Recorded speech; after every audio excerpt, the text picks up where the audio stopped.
बिस्मिल्लाहिर्रहमानिर्रहीम। आज हम स्टार्ट कर रहे हैं फ़ीमेल रिप्रोडक्टिव साइकिल।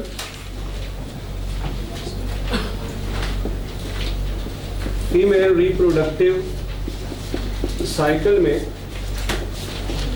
हमने ये डिस्कस करना है कि ये जो फीमेल में एग प्रोडक्शन होती है इसका प्रोसेस क्या होता है, ओवुलेशन कब होती है, कब जो है वो कंसीव के ज़्यादा चांसेस होते हैं, फर्टिलाइजेशन के ज़्यादा चांसेस होते हैं। तो इन सारी चीज़ों को हम देखते हैं जी। सबसे पहला पॉइंट जो इसमें आपने याद रखना है वो ये कि फ़ीमेल में egg production is a cyclic process, और ये जो साइक्लिक प्रोसेस है वन साइकिल अप्रॉक्सीमेटली 28 डेज़ का होता है, और हर 28 डेज़ में एक दफ़ा क्या होता है, एग प्रोड्यूस होता है। सो हम कह सकते हैं कि egg production in a female is a cyclic process. और इसके साथ बहुत ही अहम बात ये है कि एग प्रोडक्शन फीमेल में स्टार्ट कब होती है। फीमेल में एग प्रोडक्शन स्टार्ट होती है at the time of puberty, जो 10 से 12 ईयर की एज हो सकती है। और इसके बाद फिर एक और इंटरेस्टिंग चीज़ ये है कि ये जो एग प्रोडक्शन का प्रोसेस है ये एक 50 या 52 ईयर की एज में जाके अप्रॉक्सीमेटली आप कह सकते हो कि 50 ईयर की एज में जाके स्टॉप हो जाता है। तो जब फीमेल का रिप्रोडक्टिव साइकिल स्टॉप हो जाता है, एक प्रोडक्शन स्टॉप हो जाती है, इसको क्या कहते हैं, मेनोपास। अब जब मेनोपास हो जाता है तो एक प्रोडक्शन क्या हो जाती है, स्टॉप हो जाती है। अब आप ये कैलकुलेट कर सकते हैं कि एक फ़ीमेल अपनी एज के कितना टाइम जो है वो फर्टाइल रहती है, शी कैन प्रोड्यूस ऑफस्प्रिंग्स। आप कैलकुलेट कैसे करेंगे, सपोज 12 ईयर में वो प्यूबर्टी का ऑनसेट है और इसके बाद 50 ईयर पे मेनोपास हो गया, तो 38 ईयर्स बनेंगे। कितने ईयर्स बनेंगे, 38 ईयर्स तक एक फ़ीमेल क्या कर सकती है, एग प्रोडक्शन कर सकती है। तो इस तरह एक 1 ईयर में 12 मंथ होते हैं, और आप ये कहें कि हर 28 डेज़ में एक एग प्रोड्यूस होता है, तो आप ये कह सकते हैं 1 ईयर में कितने एग प्रोड्यूस होंगे, 12 एग प्रोड्यूस होंगे। और अगर 38 ईयर्स तक वो फर्टाइल थी तो फिर आप टोटल एग प्रोडक्शन ऑफ हर एज काउंट कर सकते हैं। कैसे काउंट करेंगे, अब 12 1 ईयर में, तो 38 को 12 से मल्टीप्लाई करें तो कितने एग बनेंगे, यही होगा ना। 38 ईयर्स तक वो फर्टाइल है, 38 ईयर उसकी एज के जो है उसमें वो फर्टाइल रही, तो 1 ईयर में 12 एग प्रोड्यूस हुए, तो 38 ईयर में कितने एग प्रोड्यूस होंगे जी, 456। तो अगर कोई MCQ इस किस्म का आ जाए तो 450 से 460 या 480 एग का कोई ऑप्शन हो तो आप उसको करेक्ट कर लेंगे। समझ रहे हैं जी। कुछ चीज़ें ऐसी हैं कि जिनको आपको ख़ुद भी गौर करना होगा, एनालिटिकल टाइप जो क्वेश्चन होते हैं उनके लिए। तो जबकि अगर हम मेल के साथ इसको कंपेयर करें तो मेल में स्पर्म प्रोडक्शन स्टार्ट होती है at the time of puberty, और जब प्यूबर्टी के टाइम पे स्पर्म प्रोडक्शन स्टार्ट हो जाती है तो फिर ये कभी स्टॉप नहीं होती। थ्रू आउट हिज लाइफ वो स्पर्म प्रोड्यूस करता रहता है, और स्पर्म प्रोडक्शन हर टाइम हो रही होती है। ये नहीं कि वो मंथ में एक दफ़ा प्रोड्यूस होंगे और मिलियन ऑफ स्पर्म प्रोड्यूस हो रहे होते हैं। जिस तरह कल मैंने आपको कहा कि million of sperm at 1 ejaculation एक मेल रिलीज़ करता है। तो ये मेल और फीमेल में डिफरेंस भी आपने देख लिया कि इनमें जो गैमीट प्रोडक्शन में डिफरेंस है। तो फीमेल का रिप्रोडक्टिव साइकिल, इसको हम कैसे डिफाइन कर सकते हैं कि in case of female the production of egg is a cyclic activity and this cycle completes approximately in 28 days. So this cycle is known as menstrual cycle or female reproductive cycle. अब ये जो menstrual cycle या female reproductive cycle है, इसको अगर हम further इसकी division करें तो इसको हम कह सकते हैं इसमें 4 फेजेस होते हैं। कितने फेजेस होते हैं, 4 फेजेस होते हैं। ये 4 फेज हम डिस्कस करेंगे, और 2 इवेंट्स होते हैं। अब ये जो 2 इवेंट्स हैं इनमें एक ओवेरियन इवेंट है। ओवेरियन इवेंट के 28 डेज में ओवरीज में क्या होता है, और फिर दूसरा क्या है, यूट्राइन इवेंट। यूट्राइन इवेंट्स का मतलब है कि यूट्रस में क्या होता है। अच्छा, हम स्टार्ट करते हैं जी कि फीमेल का रिप्रोडक्टिव साइकिल। तो लेकिन इसको स्टार्ट में कैसे करूंगा कि फीमेल है जिसकी लाइफ का फर्स्ट रिप्रोडक्टिव साइकिल स्टार्ट हो रहा है, तो फर्स्ट रिप्रोडक्टिव साइकिल को डिफरेंट तरह से स्टार्ट किया जाता है, तो सेकंड को डिफरेंट तरह से। तो मैं पहले आपको फर्स्ट रिप्रोडक्टिव साइकिल बताऊंगा कैसे स्टार्ट होगा, फिर सेकंड बताऊंगा कैसे होगा उससे। तो सेकंड से आपको समझ आएगी रिप्रोडक्टिव साइकिल भी। तो फीमेल का बना लेते हैं जी सबसे पहले रिप्रोडक्टिव ट्रैक। अभी मैं एक ही ओवरी बना रहा हूं।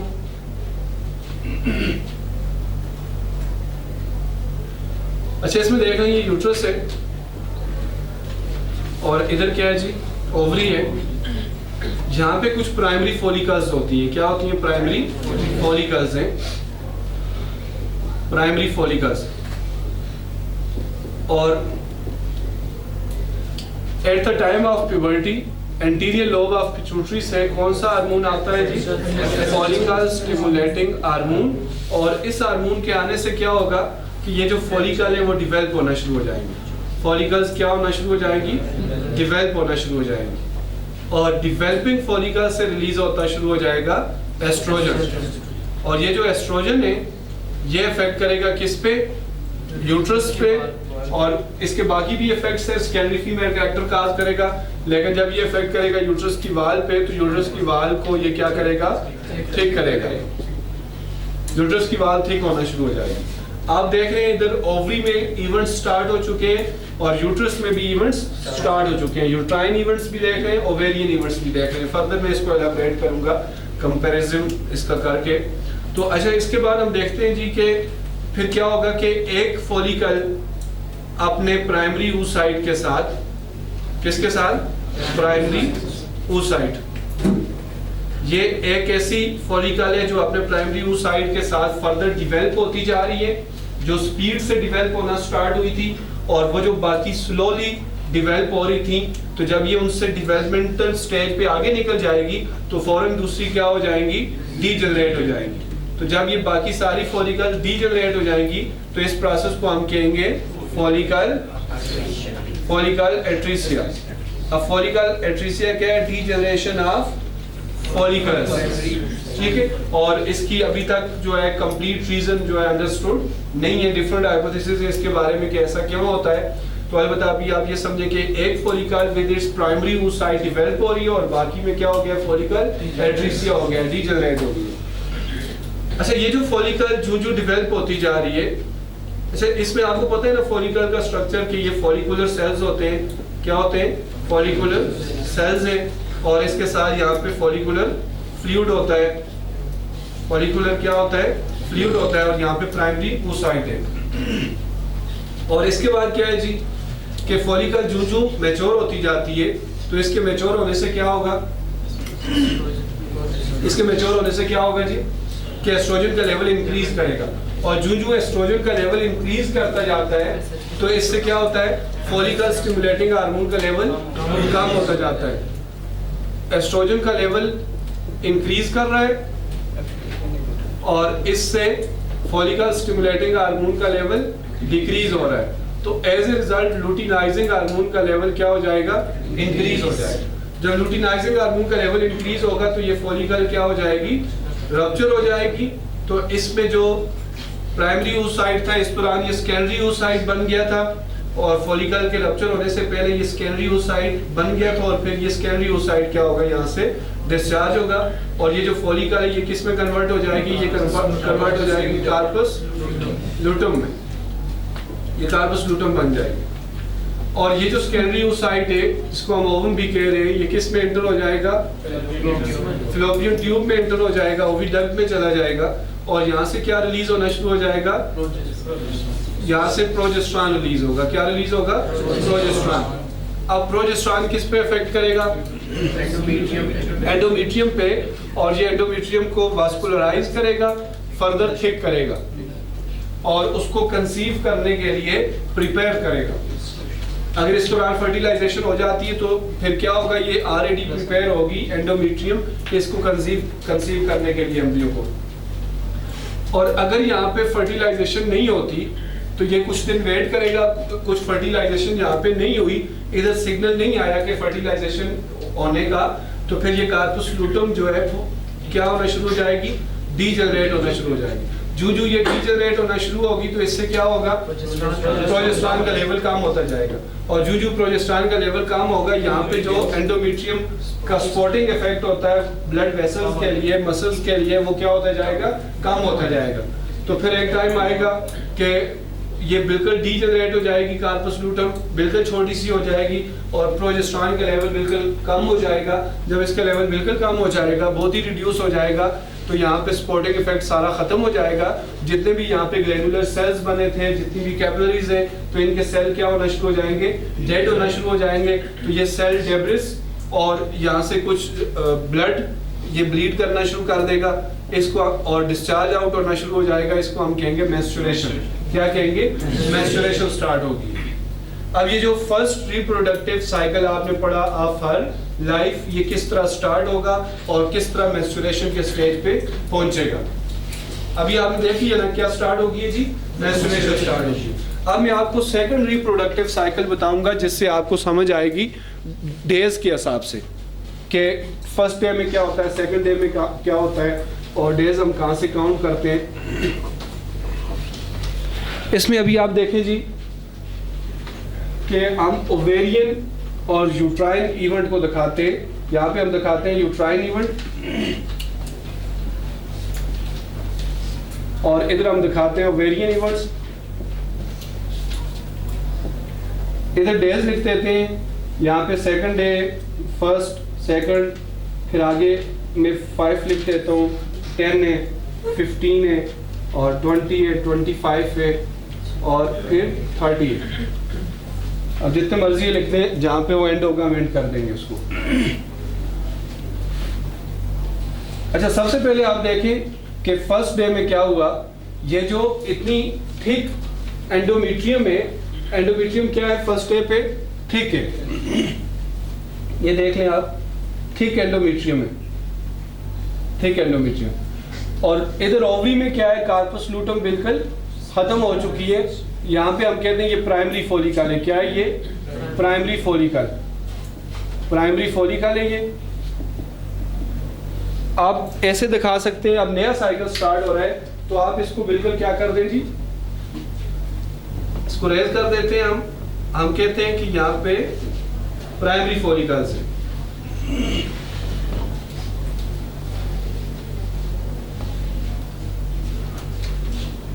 ये प्राइमरी फॉलिकल्स है। जब इधर प्राइमरी फॉलिकल्स है तो इधर क्या है, इधर क्या है जी, थिक एंडोमेट्रियम है और मेंस्ट्रुएशन स्टार्ट है, ब्लीडिंग हो रही है। तो ये फर्स्ट डे। तो फर्स्ट डे में हमने इसको इसलिए इधर ये काफी थिक दिखाया। ये थिक इतना क्यों दिखाया कि ये एंडोमेट्रियम बहुत थिक है। और इसके बाद सेकंड डे को फर्दर ब्लीडिंग होगी, ये थिन होती जाएगी, ये यहाँ से कम होती जाएगी। क्या होती जाएगी? ये कम होती जाएगी, एंडोमेट्रियम थिन होती जाएगी और ये फर्दर थिन होती जाएगी। तो ये 3 to 7 डेज तक रहता है। कौन सा साइकिल जी, कौन सा फेज रहता है? इस फेज को हम क्या कहेंगे?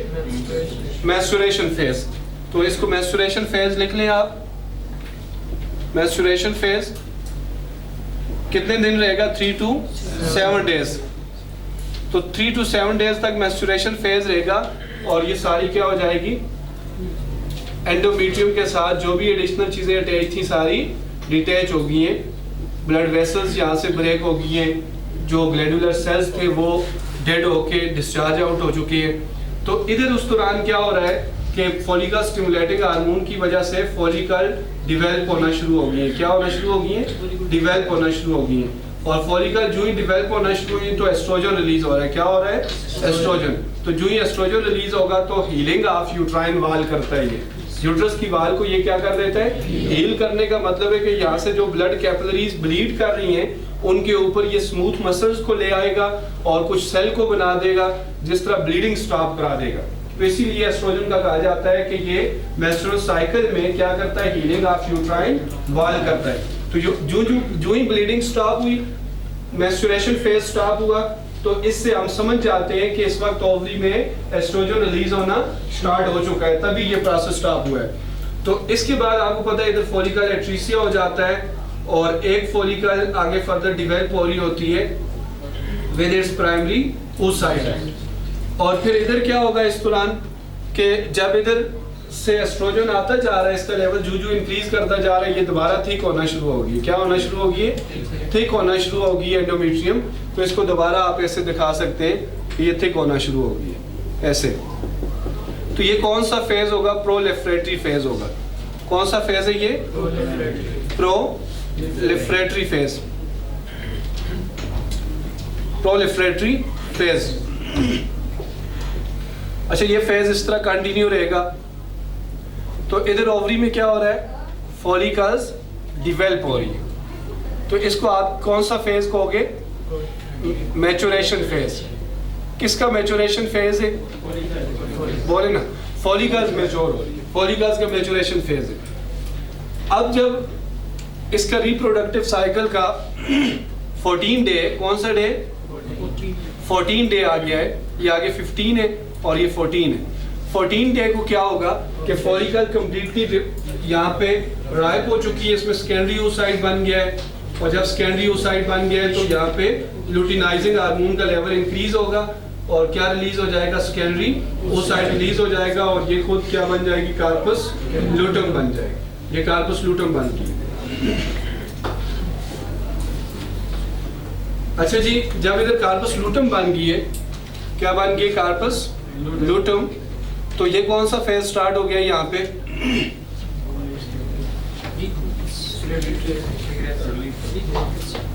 अच्छा, ओवुलेशन आप लिखें यहाँ पे। क्या लिखें? ओवुलेशन लिखें। ओवुलेशन। अब फीमेल के रिप्रोडक्टिव साइकिल के दौरान एक किस दिन डिस्चार्ज होता है? उसकी ओवरी से 14 डे। अब डे 1 कौन सा था? जब ब्लीडिंग का पहला दिन था, मैस्चुरेशन का फर्स्ट डे था। फिर सेकंड डे, थर्ड डे, फिर आपने मैस्चुरेशन फेज देखा कंप्लीट हुआ। फिर कौन सा फेज? प्रोलिफरेटरी फेज स्टार्ट हुआ और प्रोलिफरेटरी फेज में ही क्या हो गया? ओवुलेशन हो गया। इधर से कार्पस लूटम बन जाएगी। ओवुलेशन के बाद क्या बन जाएगी? कार्पस लूटम बन जाएगी। इसको आप लिख लें, कार्पस लूटम। और इसके बाद क्या होगा फर्दर कि यूट्रस में कार्पस लूटम से प्रोजेस्टेरॉन के आने की वजह से और ब्लड वेसल बनेगी, ये काफी थिक होना शुरू हो जाएगी, फर्दर थिक होगी। और थिक होने के साथ साथ ये और क्या रिलीज करेगी?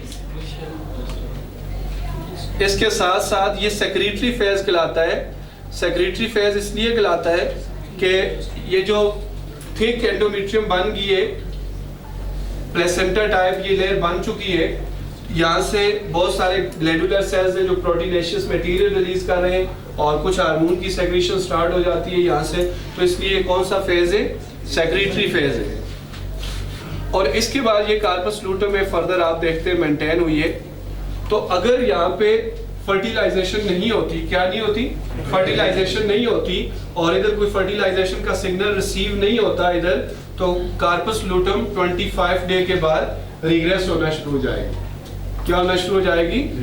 ये रिग्रेसिव फेज स्टार्ट हो जाएगा। कौन सा फेज? रिग्रेसिव फेज स्टार्ट हो जाएगा। तो कार्पस लूटम कम होना शुरू हो जाएगी। जो ये कम होना शुरू हो जाएगी तो सपोर्टिंग इफेक्ट यहाँ पे कम होता जाएगा। सपोर्टिंग इफेक्ट क्या हो जाएगा? कम होता जाएगा, और ये स्क्वीज होगी, पहले थोड़ी सी कंडेंस होना शुरू होगी। इस तरह हम इसको ऐसे, ये जो एंडोमेट्रियम है उसको हम थिन करते जा रहे हैं। यहाँ पे 28 डे, तो आगे आहिस्ता आहिस्ता कार्पस लूटम बिल्कुल डीजनरेट हो जाएगी, खत्म हो जाएगी। और जो ये खत्म होगी, सपोर्टिंग इफेक्ट खत्म हो जाएगा और दोबारा क्या स्टार्ट हो जाएगा? मैस्चुरेशन दोबारा स्टार्ट हो जाएगा। मैस्चुरेशन, ये 28 डेज पे मैंने मैस्चुरेशन लिख दिया। ये असल में डे 1 को जाहिर कर रहा है। किसको जाहिर कर रहा है? डे 1 को। तो एंड पे जाके फिर मैस्चुरेशन स्टार्ट होगी। मैस्चुरेटरी फेज था, प्रोलिफरेटरी फेज था, सेक्रेटरी फेज था, अगेंस्ट कौन सा आ गया? मैस्चुरेशन होगी। इस तरह आपने क्या देखा जी कि रिप्रोडक्टिव साइकिल में अगर यहाँ पे फर्टिलाइजेशन हो जाती, क्या हो जाता? फर्टिलाइजेशन हो जाती, तो फिर यहाँ पे मैस्चुरेशन ना होती, फिर ये आके जाइगोट, वो जो एम्ब्रियो है आके यहाँ पे डिटैच हो जाएगा, अटैच हो जाएगा, कंसीव हो जाएगा। फिर कार्पस लूटम रिग्रेस नहीं होगी, ये मेंटेन रहेगी, और गेस्टेशन पीरियड क्या हो जाएगा? स्टार्ट हो जाएगा। तो फिर उसमें जब तक वो प्रेग्नेंट रहेगी तो दोबारा मेंस्ट्रुएशन नहीं होगी। समझ रहे हैं ना? क्योंकि यहाँ पे बेबी बनना शुरू हो जाएगा, फ्यूटस बनना शुरू हो जाएगा। तो अभी आपने क्या देख लिया जी कि जो सबसे अहम चीज़ फीमेल के रिप्रोडक्टिव साइकिल में आपने देखी वो ये कि अगर आप ब्लीडिंग से फर्स्ट डे जब ब्लीडिंग स्टार्ट हुई, मेंस्ट्रुएशन स्टार्ट हुई, वहाँ से काउंट करें तो जो 14 डे होता है फीमेल का, इसको हम राउंड अबाउट कह सकते हैं, एक्जैक्टली बात नहीं कर सकते कि अगर उसका रिप्रोडक्टिव साइकिल जो है वो 28 डेज़ का है तो फिर 14 डे को क्या होगा, एग डिस्चार्ज होगा। जब यहाँ से एग डिस्चार्ज हुआ तो एग की एज होती है 24 आवर, 24 आवर तक ये लिविंग रहता है। और इसके बाद अगर आप स्पर्म का देखें तो स्पर्म की एज होती है 72 आवर्स मैक्सिमम एज होती है। मीन के कितने दिन, 4 डेज। स्पर्म 4 डेज तक लिविंग रहता है, एग 1 डे तक लिविंग रहता है। इसका मतलब ये है कि अगर फीमेल के रिप्रोडक्टिव ट्रैक में स्पर्म मौजूद है, उसके रिप्रोडक्टिव साइकिल के 11 डे को वहाँ पहुँच गया तो स्पर्म लिविंग रहेगा 14 डे तक। तो 14 डे को एग डिस्चार्ज होगा तो फर्टिलाइजेशन के चांसेस होंगे। अगर 12 day of her reproductive cycle sperm वहाँ पे पहुँच गया है तो फिर क्या होगा, बोलें, फिर भी फर्टिलाइजेशन के चांसेस हैं। 13 डे को गया फिर भी फर्टिलाइजेशन के चांसेस है, 14 को गया फिर भी चांसेस है, और इवन के 15 को गया फिर भी चांसेस है, क्योंकि एग की एज 1 डे होती है। 14 को डिस्चार्ज होगा, 15 तक रहेगा, तो 15 डे को अगर स्पर्म पहुंचा वहाँ पे फिर भी फर्टिलाइजेशन के चांसेस हैं। अब इसके बाद अगर स्पर्म जाता है और फीमेल का एग 14 डे को डिस्चार्ज हो गया है, then there is no chance of fertilisation. अब इस रिप्रोडक्टिव साइकिल में फर्टिलाइजेशन नहीं होगी, अब फर्टिलाइजेशन नेक्स्ट रिप्रोडक्टिव साइकिल में होगी। अब इस मंथ के बाकी डेज में फर्टिलाइजेशन के चांसेस नहीं होते। ये आपकी ये जो डायग्राम है इसके साथ रेड लाइनों में उसने लिखा हुआ है, और यहाँ से अक्सर औकात क्वेश्चन पूछा जाता है कि किस दिन मेटिंग रिजल्ट होती है इनटू फर्टिलाइजेशन और कंसीविंग। एक फीमेल के रिप्रोडक्टिव साइकिल की किस डे की मेटिंग का रिजल्ट जो है वो क्या हो सकता है, फर्टिलाइजेशन। तो अगर आप एक ही डे बताएं तो 14 डे बता दें। क्या बता दें, 14 डे। तो मैंने ये 11 डे से ऊपर इसलिए बताया कि स्पर्म की एज के हिसाब से। ये बात समझ गए? तो इसी को कहा जाता है कि अगर आप कंसीव नहीं कराना चाहते, आप नहीं चाहते कि फर्टिलाइजेशन हो, तो इन डेज में मेटिंग ना करें। तो this is also known as natural family planning system. इसको क्या कहा जाता है, नेचुरल फैमिली प्लानिंग सिस्टम, जो एग्जिस्ट करता है, अगर आप इसको समझ जाएं इस मैकेनिज्म को। लेकिन ये आपकी कैलकुलेशन सारी गलत हो सकती है अगर फीमेल का रिप्रोडक्टिव साइकिल 28 डेज से कम या ज़्यादा को हो जाए। और फीमेल का रिप्रोडक्टिव साइकिल, एक ही फीमेल के सारे रिप्रोडक्टिव साइकिल ज़रूरी नहीं 28 डेज़ के हो, और फिर डिफरेंट फीमेल में भी ज़रूरी नहीं कि उसकी जो है वो 28 डे का ही हो। तो रिप्रोडक्टिव साइकिल पे बहुत सी चीज़ें अफेक्ट करती हैं, जिस तरह स्ट्रेस में रिप्रोडक्टिव साइकिल के डेज जो है वो टाइम पीरियड क्या हो जाता है, चेंज हो जाता है। अच्छा जी, इसके बाद माल न्यूट्रिशन भी इस पे इफेक्ट करती है, ड्रग्स का इफेक्ट होता है, बहुत सारी चीज़ों का मल्टीपल इफेक्ट्स होते हैं। इवन के कुछ फीमेल में ये रिप्रोडक्टिव साइकिल 40-45 डेज़ पे भी चला जाता है। अलबत्ता यह कि अप्रॉक्सीमेटली 28 डेज़ का होता है, और इसी को जहन में रख के कैलकुलेशंस की जाती हैं। अच्छा, नेक्स्ट हम स्टार्ट करने जा रहे हैं जी। अच्छा, आज आपको ये आंसर भी मिल गया कि ह्यूमन फीमेल में जो एग का डिस्चार्ज होना है, जो ओवुलेशन है, ये मेटिंग पे डिपेंड नहीं करती। हर रिप्रोडक्टिव साइकिल में एक दिन एग डिस्चार्ज हो जाएगा, मेटिंग हो या ना हो। अलबत्ता मेटिंग होगी तो then there is a chance of fertilisation. वो भी मेटिंग किन डेज में होगी वो आपने समझ लिया। और फिर हम बात करते हैं जी बर्थ की, जो कि आपके सिलेबस में शामिल नहीं है। इसको मैं थोड़ा बहुत डिस्कस करूंगा, इतनी डिटेल में डिस्कस नहीं करूंगा। और फिर हम जो चीज़ डिस्कस करेंगे वो है सेक्सुअली ट्रांसमिटेड डिजीजेज।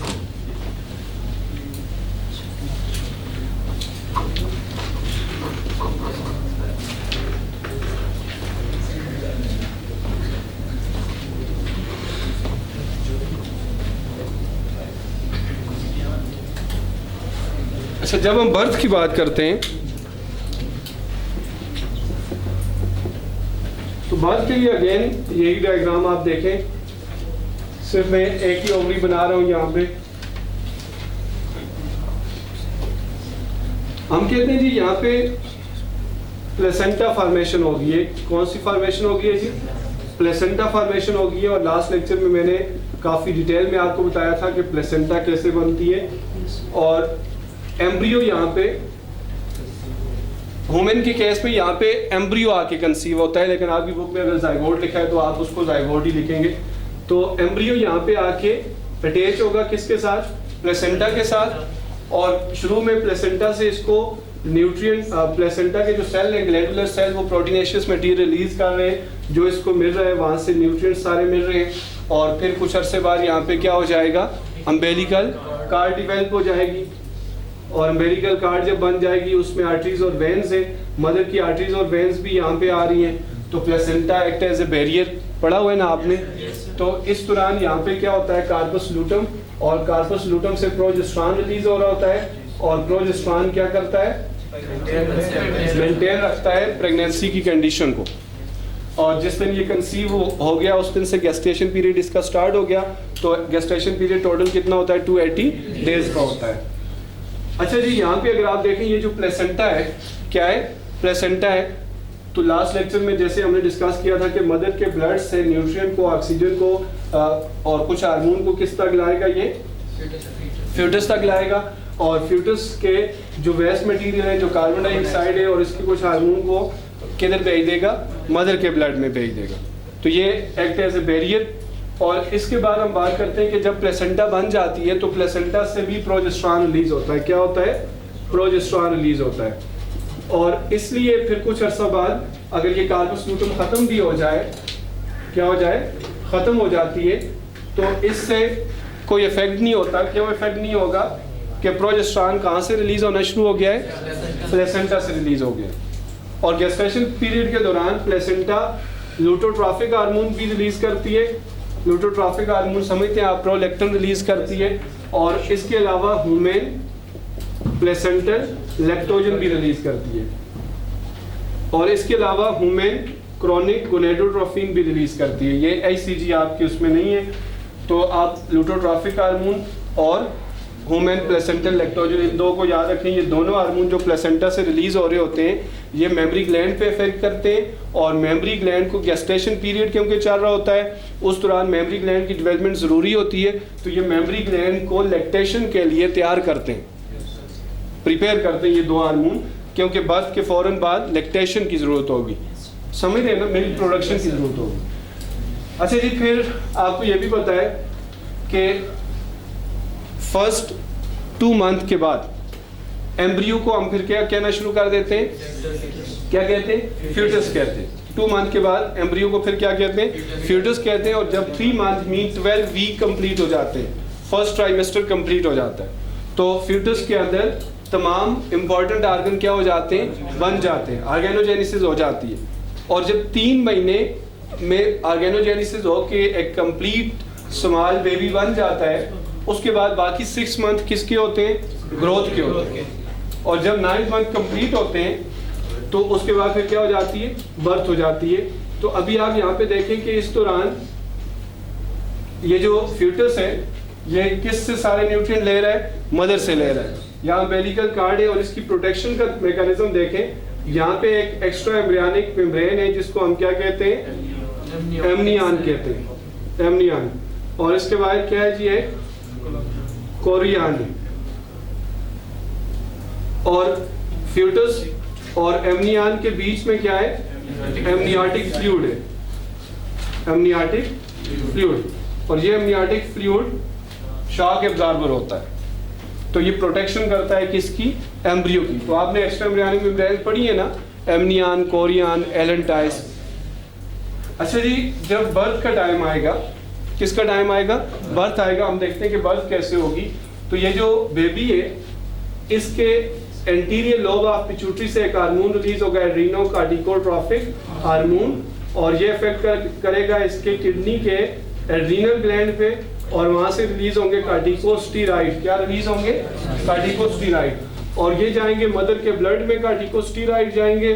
तो मदर के ब्लड में जब ये जाएंगे तो मदर के ब्लड में स्टेरॉइड का लेवल ज्यादा हो जाएगा, इंक्रीज कर जाएगा, तो जिस वजह से उसका वो स्टेरॉइड के लेवल को मेंटेन करने के लिए अपना प्रोजेस्टेरॉन लेवल डिक्रीज करेगी। और जब उसका प्रोजेस्टेरॉन लेवल डिक्रीज होगा तो आपको पता है कि लो लेवल ऑफ प्रोजेस्टेरॉन से क्या होता है, लो लेवल ऑफ प्रोजेस्टेरॉन से क्या होगा, पोस्टीरियर लोब ऑफ पिट्यूटरी से ऑक्सीटोसिन रिलीज होगा, ऑक्सीटोसिन रिलीज होना शुरू हो जाएगा। और जब ऑक्सीटोसिन रिलीज होता है मदर की पोस्टीरियर लोब ऑफ पिट्यूटरी से, तो वो उसकी यूट्रस पे इफेक्ट करता है, यूट्रस के स्मूथ मसल पे ओटी इफेक्ट करेगा, ऑक्सीटोसिन इफेक्ट करेगा। और लेबर पेन स्टार्ट हो जाएंगे। तो कौन सा हार्मोन लेबर पेन स्टार्ट कराता है जी? ऑक्सीटोसिन। तो ये वेव्स की फॉर्म में आता है। तो इसी तरह फिर क्या होता है, आहिस्ता आहिस्ता ऊपर से यूट्रस इस तरह कंट्रैक्ट होना शुरू होती है ऊपर से, और जब ये ऊपर से ऐसे कंट्रैक्ट होना शुरू करती है तो ये बेबी डाउनवर्ड मूव करता है बर्थ कैनाल में, पार्चुरेशन जिसको कहते हैं, बर्थ हो रही है उस वक्त। तो फिर क्या होगा, अम्बेलिकल कार्ड लाइगेट हो जाएगी और बेबी बाहर आ जाएगा, डिलीवरी हो जाएगी, पार्चुरेशन हो जाएगी। अब इसके बाद क्या होगा कि ये जो प्लेसेंटा है यहाँ पे, तो after 10 to 15 minute after birth ये प्लेसेंटा क्या हो जाएगी, डिस्चार्ज आउट हो जाएगी, बाहर आ जाएगी। तो जिसको हम कहते हैं आफ्टर बर्थ, इसको हम क्या कहते हैं, आफ्टर बर्थ। अब यहाँ पे बहुत सारी ब्लड कैपिलरीज है मदर की जो ब्लीड करती रहेंगी, तो काफ़ी दिनों तक ब्लीडिंग होती रहेगी, और उसके बाद यहाँ से स्मूथ मसल इन कैपिलरीज को मास्क कर देंगे और फिर ब्लीडिंग क्या हो जाएगी, स्टॉप हो जाएगी। तो टोटल लॉस ऑफ ब्लड भी आपकी बुक में लिखा हुआ है कि कितना होता है, 350 क्यूबिक सेंटीमीटर। और इसके बाद फिर हम बात करते हैं किसकी, कि टेस्ट ट्यूब बेबीज़ क्या होते हैं। और टेस्ट ट्यूब बेबीज़ की बात अगर हम करें तो ये जो फीमेल का रिप्रोडक्टिव ट्रैक, आप यही देख लें कि बाज़ का ये प्रॉब्लम है कि मेल की स्पर्म भी नॉर्मल है और फीमेल का एग भी नॉर्मल है, लेकिन मेल के स्पर्म फीमेल के रिप्रोडक्टिव ट्रैक में पीएच मेंटेन होने की वजह से सर्वाइव नहीं कर सकते, और समटाइम मेल के स्पर्म जो है